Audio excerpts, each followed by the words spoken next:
এই ভিডিওটা হচ্ছে সবচেয়ে গুরুত্বপূর্ণ, সবচেয়ে ইম্পর্ট্যান্ট একটা ভিডিও, যেটা হচ্ছে অনেক সময় অনেক অ্যাডভান্স লেভেলে যারা ওয়েব ডিজাইন ডেভেলপমেন্টে কাজ করে, খুব বেশি অ্যাডভান্স লেভেল না, বা নিউবিদের কথা যদি ধরি, তারা অনেকে জানে না যে ওয়েব ডেভেলপার আসলে কত ভাবে হইতে পারা যায় বা কত রকমে মানুষ ওয়েব ডেভেলপমেন্ট শিখতে পারে। তো আমরা এই স্লাইডারে যে লেখাটা ছিল, এই লেখাটা আপাতত মুছে দিব। আমাদের শিরোনাম হচ্ছে ওয়েব ডেভেলপারদের প্রকারভেদ, অথবা চাইলে আমরা এখান থেকে আরেকটা স্লাইড ডুপ্লিকেট করে নিতে পারি। তো সেটার মধ্যে আমরা বোঝার ট্রাই করব যে ওয়েব ডেভেলপাররা আসলে কত প্রকারে ওয়েব ডেভেলপার হইতে পারে মানুষ। তুমি চাইলে এই যে প্রকারভেদগুলা, এই প্রকারভেদগুলোর মধ্যে যে কোনো একটা চয়েস করে নিতে পারো। সো ভিডিওটা খুবই ইন্টারেস্টিং একটা ভিডিও হবে। তো আমরা একটা কাজ করি, এটাকে হচ্ছে ইংরেজি করে ফেলি এবং আমরা এখানে দেখি, হ্যাঁ সবকিছু ওকে। তো প্রথমে আমরা যে প্রকারের ওয়েব ডেভেলপমেন্ট নিয়ে কথা বলবো, বা যে রকমের ওয়েব ডেভেলপার নিয়ে কথা বলবো, সেটা হচ্ছে তোমার হচ্ছে একেবারে কমন ওয়েব ডেভেলপমেন্ট, বা ওয়েব ডেভেলপার হিসেবে তুমি নিজেকে পরিচয় দিতে পারো। একটা জিনিস তার আগে মাথায় রেখে নাও, একটা মানুষ ওয়েব ডেভেলপার বিভিন্ন ভাবে হইতে পারে, বিভিন্ন ধরনের প্রোগ্রামিং ল্যাঙ্গুয়েজ বিভিন্ন ভাবে শিখে নিয়ে ওয়েব ডেভেলপমেন্ট করতে পারে। এটার মধ্যে তুমি সবচেয়ে বেস্টটা চয়েস করে নিবা, কিন্তু চয়েস করার আগে তোমাকে জানতে হবে যে আসলে কোন কোন ভাবে মানুষ হইতে পারে। তো আমরা একদম সব মানে বেশিরভাগ মানুষ যেটা সম্পর্কে বেশি কৌতূহল থাকে আমাদের বাংলাদেশে, বা বেশিরভাগ মানুষ যেটাকে ওয়েব ডেভেলপমেন্ট সেক্টরের সাথে যেটাকে বেশি মিলায় বা বেশি হওয়ার চেষ্টা করে, সেটা নিয়ে প্রথম স্টার্ট করি। প্রথম যেটা, সেটা হচ্ছে আমরা কথা বলবো হচ্ছে ওয়ার্ডপ্রেস নিয়ে। চাইলে তুমি যদি একেবারে নতুন হয়ে থাকো, তাহলে হচ্ছে তুমি এই জিনিসগুলোকে নোট ডাউন করে নিতে পারো, অথবা ভিডিওটা বারবার দেখে নিতে পারো। প্রথমে আমরা কথা বলবো ওয়ার্ডপ্রেস ডেভেলপার। হ্যাঁ, তো আমরা যদি বলি যে ওয়ার্ডপ্রেসটা কি, ওয়ার্ডপ্রেসটা হচ্ছে একটা কন্টেন্ট ম্যানেজমেন্ট সিস্টেম। তো এই যে আমরা একটা বললাম যে কন্টেন্ট ম্যানেজমেন্ট সিস্টেম হচ্ছে, ওয়ার্ডপ্রেসটাকে বলা হচ্ছে কন্টেন্ট ম্যানেজমেন্ট সিস্টেম। তো কন্টেন্ট ম্যানেজমেন্ট সিস্টেমটা তাহলে কি? কন্টেন্ট ম্যানেজমেন্ট সিস্টেম হচ্ছে একটা ওয়েবসাইটে যা যা থাকে সবকিছু ম্যানেজ করার যে সিস্টেমটা, সেটাকে মূলত বলা হচ্ছে কন্টেন্ট ম্যানেজমেন্ট সিস্টেম। আমরা উদাহরণের জন্য আবার প্রথম আলো .com এ চলে যাই একবার। তো খেয়াল করে দেখো, আমরা হচ্ছে প্রথম আলো .com এ চলে আসছি। একটা ওয়েবসাইটের দুইটা দিক থাকে, একটা হচ্ছে ফ্রন্ট পার্ট, একটা হচ্ছে ব্যাক পার্ট, যেটাকে আমরা ওয়েবের ভাষায় বলি হচ্ছে ফ্রন্ট এন্ড, আর যেটাকে আমরা ওয়েবের ভাষায় বলি হচ্ছে ব্যাক এন্ড। তো ফ্রন্ট এন্ড যেটা, সেটা হচ্ছে সচরাচর আমরা সবাই ভিজিট করলে ওয়েবসাইটে যেটা দেখতেছি, এই যে এখানে যা কিছু দেখা যাচ্ছে, এটা হচ্ছে আমার ফ্রন্ট এন্ড ভিউ, বা ফ্রন্ট এন্ডে আমরা যা কিছু দেখতেছি সবকিছু এখানেই দেখতে পাচ্ছি। ওকে, তো এটা হচ্ছে আমার ফ্রন্ট এন্ডের ভিউটা ওয়েবসাইটের। বাট এই জিনিসগুলা কোথায় কোনটা দেখাবে, কখন কোনটা দেখাবে, কোন জিনিসটা আজকে দেখাবে কালকে আর দেখাবে না, হ্যাঁ, আর তারপরে হচ্ছে তোমার কোন জিনিসটা একটু পর আপডেট হবে, কোনটার পর কোনটা আসবে, কিছুক্ষণ পর আবার কোনটা দেখাবে, এই যে পুরো প্রক্রিয়াটাকে নিয়ন্ত্রণ করা, এই নিয়ন্ত্রণ করার জন্য যে প্রসেসটা, সেটাই হচ্ছে ওয়েবসাইটের ব্যাকএন্ড। তো একটা ওয়েবসাইটের ফ্রন্ট এন্ডে চাইলে যে কোনো মানুষ ভিজিট করতে পারে, বাট একটা ওয়েবসাইটের ব্যাক এন্ডে মানুষ একজন ওয়েব ডেভেলপার হওয়া ছাড়া কখনোই ভিজিট করা ঠিক না, বা পসিবল না।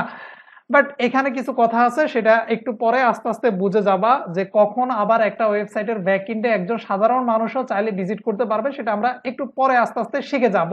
বাট আপাতত বুঝে নাও যে একজন ওয়েব ডেভেলপারের পক্ষেই সম্ভব একটা ওয়েবসাইটের ব্যাকএন্ডে তোমার হচ্ছে প্রবেশ করা, বা ব্যাকএন্ড থেকে একটা ওয়েবসাইটের এই যে ফ্রন্ট এন্ড যা আছে এগুলাকে চেঞ্জ করা। বাট সাধারণ মানুষও পারবে, তবে সেটা একটু ভিন্ন ওয়েতে, সেটা আমরা একটু পরে দেখতেছি। তো আমরা যে বললাম কন্টেন্ট, আমাদের মূল টপিক যেটা, সেখানে ফেরত আসি, যেটা হচ্ছে কন্টেন্ট ম্যানেজমেন্ট সিস্টেম। তো দেখো এখানে যত লেখা আছে এগুলো হচ্ছে সব কন্টেন্ট, এই ইমেজ গুলো একটা কন্টেন্ট। এখানে যা দেখতে পাচ্ছ একটা ওয়েবসাইটে টোটালি তুমি যা দেখবা টপ টু বটম সবগুলোকে বলা হচ্ছে কন্টেন্ট।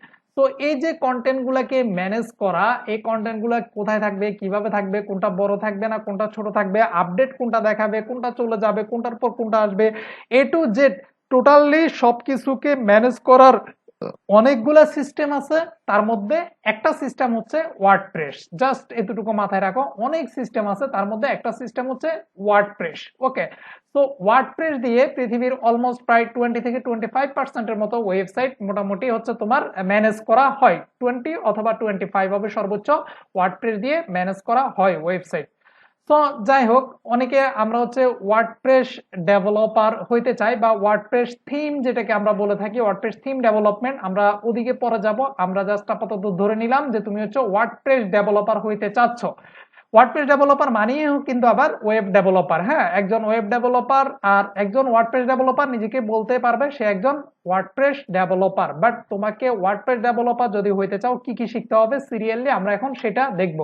যদি তোমার জানা থাকে এই জিনিসগুলো সেটা ভালো, আর যদি জানা না থাকে আস্তে আস্তে জেনে যাবা। একেবারে নতুন হলে, যেহেতু আমাদের এটা নতুনদেরকে একদম টার্গেট করে করা, বা নতুন প্লাস হচ্ছে মিড লেভেল বা যারা শিখতেছে তাদেরকে টার্গেট করে করা, সো আমরা ওইভাবেই কথা বলবো। ওকে, তো আমার এখানে প্রথমত যেটা বলবো সেটা হচ্ছে তুমি ওয়ার্ডপ্রেস ডেভেলপার হওয়ার আগে যেটা করবা সেটা হচ্ছে এই কোর্সটা ফুল কমপ্লিট করবা। কমপ্লিট করার পরে দেন তুমি ডিসিশন নিবা তুমি কি ওয়ার্ডপ্রেস ডেভেলপার হবা নাকি তুমি অন্য মানে আরো ওয়ে তো আমরা আছে কথা বলবো। যেহেতু আমরা প্রথমে বলছিলাম যে ওয়েব ডেভেলপার হওয়ার অনেকগুলো ওয়ে আছে, তো প্রথম যেটা রিকোয়েস্ট সেটা হচ্ছে তুমি আগে ফুল কোর্সটা কমপ্লিট করবা। কমপ্লিট করার পরে এই কোর্সে যা যা দেখানো হয়েছে সবকিছু যখন তুমি আয়ত্ত করে নিতে পারবা, সবকিছু যখন তুমি বুঝবা, তখনই তুমি তোমার ওয়েবের জার্নিটা শুরু করাটা তোমার জন্য খুবই ইফেক্টিভ হবে আমার কাছে যেটা মনে হয় আর কি। হ্যাঁ, this is my personal opinion. হ্যাঁ, তুমি যদি অন্য কিছু মনে করে থাকো সেটাও করতে পারো, বাট আমার কাছে যেটা মনে হইলো সেটাই বললাম।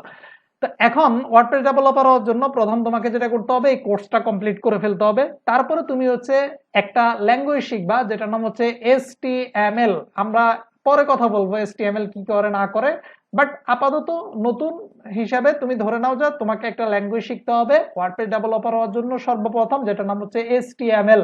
HTML কি, HTML কিভাবে কাজ করে, HTML কোথায় কাজ করে, এটা কোত্থেকে আসলো, এটা কি খায় না মাথায় দেয় না কি করে, এটা শোয়ার সময় কাজে লাগে সেটা পরে দেখবো। বাট আমরা আপাতত জাস্ট নোট করে ফেলে আমাদের HTML নামে একটা জিনিস শিখতে হবে যেটাকে সংক্ষেপে বলে HTML। আর যদি এটার আমরা যদি তোমার পূর্ণ রূপ বলি সেটা হচ্ছে হাইপার টেক্সট মার্কআপ ল্যাঙ্গুয়েজ। তো আমাদেরকে এই জিনিসটা শিখতে হবে। এরপর আমাদেরকে শিখতে হবে CSS। তো জাস্ট মাথায় রাখো যে আমি HTML শিখবো, তারপর হচ্ছে CSS শিখবো। CSS মানে হচ্ছে cascading style sheet. Okay fine, আমরা HTML শিখে ফেললাম, CSS শিখে ফেললাম। এরপর আমরা শিখবো হচ্ছে বুটস্ট্র্যাপ নামে আরেকটা ফ্রেমওয়ার্ক। এটা হচ্ছে আবার কোনো ল্যাঙ্গুয়েজ না, জাস্ট এটা হচ্ছে একটা ফ্রেমওয়ার্ক। আমরা ল্যাঙ্গুয়েজ কি, ফ্রেমওয়ার্ক কি, তারপর হচ্ছে তোমার আর লাইব্রেরি কি, এগুলো হচ্ছে তোমার আমরা আস্তে আস্তে এই কোর্স কমপ্লিট করতে করতে সবকিছু শিখে ফেলবো ইনশাল্লাহ। বাট আপাতত ধরে রাখো তোমাকে হচ্ছে HTML একটা ল্যাঙ্গুয়েজ, CSS একটা স্টাইল শিট টাইপের ল্যাঙ্গুয়েজ এটা শিখতে হবে, এবং বুটস্ট্র্যাপ ফ্রেমওয়ার্কটা শিখতে হবে। তারপরে তোমাকে যেটা শিখতে হবে সেটা হচ্ছে জাভা স্ক্রিপ্ট। এটা কিন্তু মোস্ট ইম্পর্টেন্ট একটা প্রোগ্রামিং ল্যাঙ্গুয়েজ জাভা স্ক্রিপ্টটা। সো তুমি যদি ওয়ার্ডপ্রেস ডেভেলপার হইতে চাও, একটা সময় ছিল যখন আমরা ওয়ার্ডপ্রেস ডেভেলপার হইতে চাইলে জাভা স্ক্রিপ্ট মোটামুটি জানলেও হইতো না জানলেও হইতো, বাট এখন 2021-এ এসে এই সময়টাতে এসে জাভা স্ক্রিপ্ট না জেনে ওয়ার্ডপ্রেস থিম ডেভেলপার হওয়া বা ওয়ার্ডপ্রেস ডেভেলপমেন্ট শেখাটা এটা আসলে বুদ্ধিমানের কাজ হবে না। কারণ সেটা হচ্ছে ওয়ার্ডপ্রেসে কিন্তু প্রচুর পরিমাণ হচ্ছে তোমার উইজেট থাকে, যদিও অনেকে এখন বুঝবা না যে উইজেট কি জিনিস বা হাবিজাবি এটা কি জিনিস।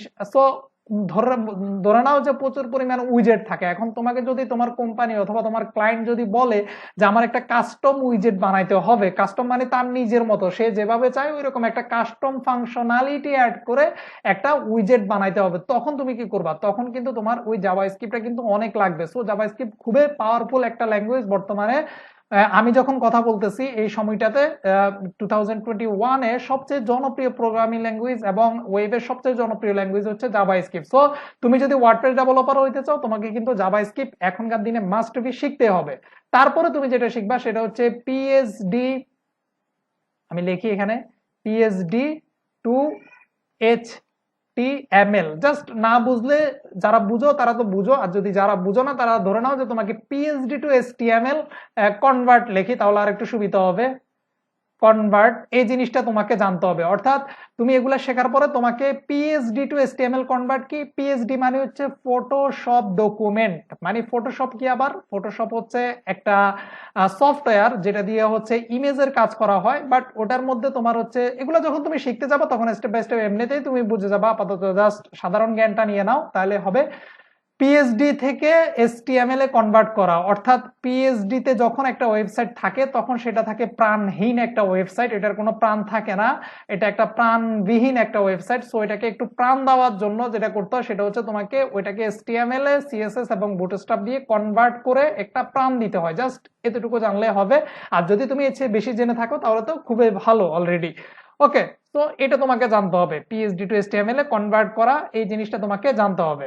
তারপরে তোমার এতটুকু যখন তুমি জানবা, এরপরে তোমাকে জানতে হবে আরেকটা প্রোগ্রামিং ল্যাঙ্গুয়েজ, যেটা ফুল তোমাকে হয়তোবা জানার দরকার হবে না, আমি সেটা এখানে লিখি। সেটা হচ্ছে তোমাকে পিএইচপি নামে একটা প্রোগ্রামিং ল্যাঙ্গুয়েজ আছে, সেটাকে আমরা বলি হচ্ছে hypertext pre processor. PHP programming ল্যাঙ্গুয়েজটা হচ্ছে একটা ওয়েবসাইটে ব্যাকএন্ডে কাজ করে, এবং এটা সার্ভার সাইড একটা প্রোগ্রামিং ল্যাঙ্গুয়েজ যেটা সার্ভারে রান করে। সার্ভার কি? সার্ভার হচ্ছে যেমন ধরো আমাদের এই যে এখানে যে ওয়েবসাইটটা চলতেছে, এটা কিন্তু কোনো না কোনো একটা সার্ভারে আছে, অর্থাৎ ওইটা এমন একটা সুপার কম্পিউটার, সার্ভারটা এমন একটা হার্ড ডিস্ক যেটা হচ্ছে আসলে তোমার কখনো বন্ধ হয় না, এবং অলওয়েজ অনেক মানুষ চাইলে একসাথে সেখানে ভিজিট করতে পারে। এটা হচ্ছে সার্ভার। বাদ বাকি জিনিসপত্র তুমি এমনিতেই বুঝে যাবা, অথবা তুমি যদি না বুঝো যে সার্ভার কি, জাস্ট গুগলে গিয়ে সার্চ দাও হোয়াট ইজ সার্ভার, দেখবা সেখানে অনেক কিছু পাবা, তুমি একটু পড়ে দেখো, অটোমেটিকলি বুঝে যাবা। তো পিএইচপিটা হচ্ছে একটা সার্ভার সাইড প্রোগ্রামিং ল্যাঙ্গুয়েজ। যদি তুমি ওয়ার্ডপ্রেস ডেভেলপার হইতে চাও, তো ওয়ার্ডপ্রেস যে কন্টেন্ট ম্যানেজমেন্ট সিস্টেম, এই ম্যানেজমেন্ট সিস্টেমটাই কিন্তু মূলত বানাইছে হচ্ছে পিএইচপি প্রোগ্রামিং ল্যাঙ্গুয়েজ দিয়ে। সো বুঝতেই পারতেছো, তুমি পিএইচপি প্রোগ্রামিং ল্যাঙ্গুয়েজটা যত ভালো পারবা, তত ভালো ওয়ার্ডপ্রেস তুমি ডেভেলপার হইতে পারবা। এখানে অনেকের মধ্যে কনফিউজিং কাজ করে যে আমি পিএইচপি কতটুকু শিখে আমি হচ্ছে আসলে ওয়ার্ডপ্রেস নিয়ে কাজ করা শুরু করতে পারি বা ওয়ার্ডপ্রেস ডেভেলপমেন্ট শুরু করতে পারি। আমি তাদেরকে বলবো যেটা, সেটা হচ্ছে বেসিক যে সিনট্যাক্স গুলো থাকে একটা প্রোগ্রামিং ল্যাঙ্গুয়েজে, যেমন variable, array, loop, for loop, for each loop, হ্যাঁ, এই টাইপের যে জিনিসগুলো থাকে, এতটুকু যদি তোমার জ্ঞান থাকে বা, তাহলে তুমি মোটামুটি পিএইচপির বেসিকটা যদি তোমার জানা থাকে, তুমি ওয়ার্ডপ্রেস শেখা শুরু করে দিতে পারো। বাট এখানে একটা কথা আছে, যদি তুমি পিএইচপিটা বেশি জানো, তাহলে ওয়ার্ডপ্রেসটা তুমি আরো বেশি বুঝবা, কারণ ওয়ার্ডপ্রেসটা বানানো হয়েছে পিএইচপি দিয়ে, প্রোগ্রামিং ল্যাঙ্গুয়েজ দিয়ে পিএইচপি। সো সেই ক্ষেত্রে যদি পিএইচপি তুমি বেশি জানো, কোনো প্রবলেম নাই, বেশি জানলে বরঞ্চ এটা তোমার জন্য আরো অ্যাডভান্টেজ, তুমি হচ্ছে ওয়ার্ডপ্রেসটা আরো বেশি বুঝবা। যদি অবজেক্ট ওরিয়েন্টেড পিএইচপিটা আয়ত্ত করে নিতে পারো, তাহলে তো ওয়ার্ডপ্রেস কোনো কথা নেই, আরো বেশি বুঝবা। কারণ হচ্ছে অনেক সময় ওয়ার্ডপ্রেসে কাজ করার সময় তোমাকে হচ্ছে অবজেক্টের বিভিন্ন টাইপ নিয়েও কাজ করা লাগে। সো যাই হোক, তুমি পিএইচপি পুরোপুরি শেখার দরকার নাই, তুমি হচ্ছে যদি ওয়ার্ডপ্রেস ডেভেলপার হইতে চাও, তাহলে তুমি পিএইচপি বেসিকটা নিয়ে শুরু করতে পারো। বাট এখানে রিকমেন্ড থাকবে, যদি যত বেশি তুমি জানো, তত বেশি তোমার জন্য ভালো হবে। ওকে, তো পিএইচপি বেসিকটা শিখে ফেললাম। পিএইচপি বেসিক শেখার পর হচ্ছে এবার তুমি হচ্ছে ওয়ার্ডপ্রেস শেখা শুরু করলা। সো এরপর তোমার শুরু হবে ওয়ার্ডপ্রেস। ওয়ার্ডপ্রেসের জার্নিটা তোমার শুরু হবে। এরপরে তুমি ওয়ার্ডপ্রেস শিখবা। এই ওয়ার্ডপ্রেস শিখতে শিখতে মূলত তুমি হচ্ছে একজন ওয়ার্ডপ্রেস থিম ডেভেলপার হয়ে যাবা। সো আমি যদি বলি যে একজন ওয়ার্ডপ্রেস থিম ডেভেলপারের মেন কাজটা যেটা, সেটা হচ্ছে তোমার মূলত তারা হচ্ছে পিএইচডি থেকে এসটিএমএল এ যে জিনিসটা এই যে কনভার্ট করে, হ্যাঁ, একজন ওয়েব ডিজাইনার, সেটাকে মূলত তারা হচ্ছে তোমার হচ্ছে কনভার্ট করে হচ্ছে ওয়ার্ডপ্রেসে কনভার্ট করে, বা যেটাকে আমরা বলি হচ্ছে ডাইনামিক সিস্টেম করে। এখন ডাইনামিক সিস্টেমের কথা বললে যারা ওয়েবসাইটে একটু বুঝো, তারা হয়তো বা বুঝবা যে ডাইনামিক কি জিনিস, স্ট্যাটিক কি জিনিস, নতুনরা একেবারে বুঝবা না। সো ফুল কোর্সটা কমপ্লিট করে ফেলো, আমাদের নেক্সটে কোনো একটা চ্যাপ্টারে দেখবা যে তোমার হচ্ছে ডাইনামিক এবং হচ্ছে স্ট্যাটিক নিয়ে আমরা কথাবার্তা বলছি। সো একটা ওয়েবসাইটের ডাইনামিক করাটাই হচ্ছে মূলত হচ্ছে ওয়ার্ডপ্রেসের কাজ। সো বেশিরভাগ ক্ষেত্রে কিন্তু পিএইচডি টু এসটিএমএল এ যে কনভার্ট করা যে জিনিসটা থাকে, সেটাকে ওয়ার্ডপ্রেসে কনভার্ট করা হয়। সো এক্ষেত্রে মনে রাখবা যে ওয়ার্ডপ্রেস ডেভেলপার হওয়ার জন্য পিএইচডি টু এসটিএমএল এর উপরে তোমার ভালো একটা দক্ষতা থাকাটা অবশ্যই দরকার। ওকে, সো ওয়ার্ডপ্রেস থিম ডেভেলপমেন্ট শিখে ফেললা। এতটুকু যদি তুমি ঠিকঠাক মতো সুন্দরভাবে আয়ত্ত করে নিতে পারো, তাহলে তুমি ওয়ার্ডপ্রেস থিম ডেভেলপার হয়ে গেলা বা ওয়ার্ডপ্রেস ডেভেলপার হয়ে গেলা। এবং এই ওয়ার্ডপ্রেস শিখতে গিয়ে তোমাকে আরো কিছু জিনিস শিখতে হবে। সাপোজ আমি এখানে নোট করে দিচ্ছি তোমার সুবিধার জন্য, যদি কখনো শিখতে চাও শিখতে পারো চাইলে, বা কাউকে যদি সাজেশন করো তাকে জিজ্ঞাসা করতে পারো বা বলতে পারো যে তুমি এটা জানো কিনা, এটা জানো কিনা। যেমন হচ্ছে রিডাক্স, এগুলা হচ্ছে তোমার এক একটা হচ্ছে ফ্রেমওয়ার্ক, যেগুলো ওয়ার্ডপ্রেস শিখতে গেলে তোমার শেখাটা খুবই দরকার। তারপর হচ্ছে কোড স্টার, তারপর হচ্ছে তোমার যেটাকে বলো হচ্ছে সিএমবি2 ফ্রেমওয়ার্ক, আমি এখন অনেক কিছু মনে আসতেছে না, সিএমবি2 ফ্রেমওয়ার্ক। তারপরে যেটা, সেটা হচ্ছে তোমার হচ্ছে এসিএফ, মানে অ্যাডভান্সড কাস্টম প্লাগইন যেটাকে বলে এসিএফ।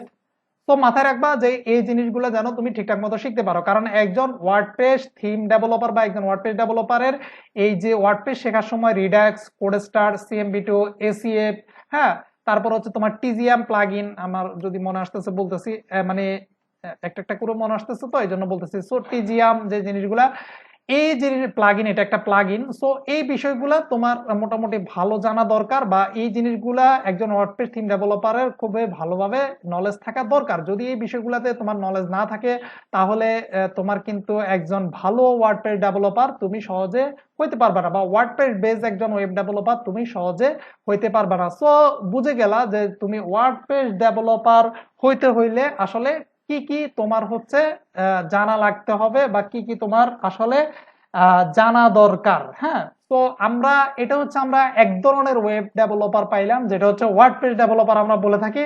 তো আমরা এই ধরনের ওয়েব ডেভেলপার কি কি জানে আমরা সেটা শিখে গেলাম। তো আমরা এটা সিরিয়ালি জানতে থাকবো একটার পর একটা, যে ওয়েব যেহেতু আমাদের এখানে হচ্ছে ডেভেলপারদের প্রকারভেদ, তো আমরা এক প্রকারের ডেভেলপার পাইলাম, যেটা হচ্ছে ওয়ার্ডপ্রেস শিখতে গেলে এই জিনিসগুলো আমাদের শিখতে হবে। তো নেক্সট ক্লাস আমরা দেখবো যে এর পরে যে প্রকারভেদ, অর্থাৎ যেটাকে আমরা বলতে পারি যে লারাভেল ডেভেলপার, তো সেটা হওয়ার জন্য বা লারাভেল লারাভেল নিয়ে যারা ওয়েব ডেভেলপমেন্ট সেক্টরে আগাইতে চাচ্ছে বা ওয়েব ডেভেলপার হইতে চাচ্ছে, তারা কিভাবে ওয়েব ডেভেলপমেন্ট শিখতে পারে সেই জিনিসটা নিয়ে আমরা নেক্সট ক্লাসে কথা বলবো। Thank you.